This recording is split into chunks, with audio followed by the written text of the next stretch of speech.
Brooke Mueller is no stranger to legal problems and has frequently made headlines for her turbulent personal life. Best known for her marriage to Charlie Sheen, has been involved in a number of arrests and legal issues over the years.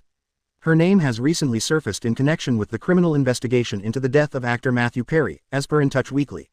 Let's look at Brooke Mueller's legal history, from domestic disputes to substance possession. Brooke Mueller's most publicized legal issue involved her then-husband, Charlie Sheen. Brooke called the police on Christmas morning, December 2009, claiming that Sheen had assaulted her after they had been drinking. She alleged that Sheen became violent, grabbed her by the throat, and pushed her. Both were given blood alcohol tests when the cops arrived, according to TMZ. Sheen claimed Brooke was the aggressor, and he was defending himself.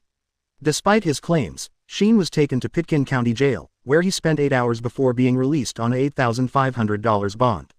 He faced charges of second-degree assault, menacing, and criminal mischief. In February 2010, Sheen made his first court appearance. In August 2010, he pleaded guilty to a misdemeanor assault charge. As part of his plea agreement, he was sentenced to 30 days in rehab, 3 months probation, and 36 hours of domestic violence counseling. Brooke was arrested in Aspen, Colorado, in December 2011 and charged with assault and cocaine possession. According to the Aspen Police Department, she was discovered at the Escobar nightclub shortly after assaulting a woman at another bar, Belly Up. Following her arrest, Brooke agreed to plead guilty to felony drug possession, and the remaining charges were dropped as per Reuters. She was sentenced to 12 months probation, during which she was prohibited from using alcohol or drugs. Brooke's legal troubles worsened in March 2021, when she was arrested on drug charges after a wild party at a Dallas, Texas hotel.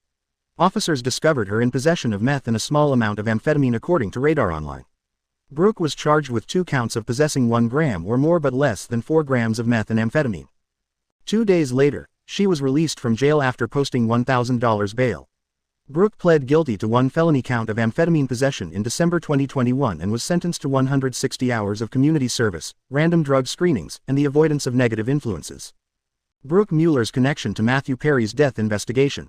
Matthew Perry died of ketamine-related causes in October 2023. Brooke Mueller was questioned repeatedly by police in connection with the investigation 8 months after his death. According to In Touch Weekly, Brooke was visited by authorities at her sober living facility in May 2024. She's hired lawyers and has had multiple meetings with law enforcement since they arrived at her sober living house with a search warrant. She's being tight-lipped about the situation, the source said in June 2024. The source added, "It's tough to say or know exactly what her role is in Matthew's death, but she's adamant she had nothing to do with that." Brooke and Matthew reportedly met in rehabilitation and developed an unexpected friendship. While the investigation continues, Brooke maintains her innocence in Perry's death.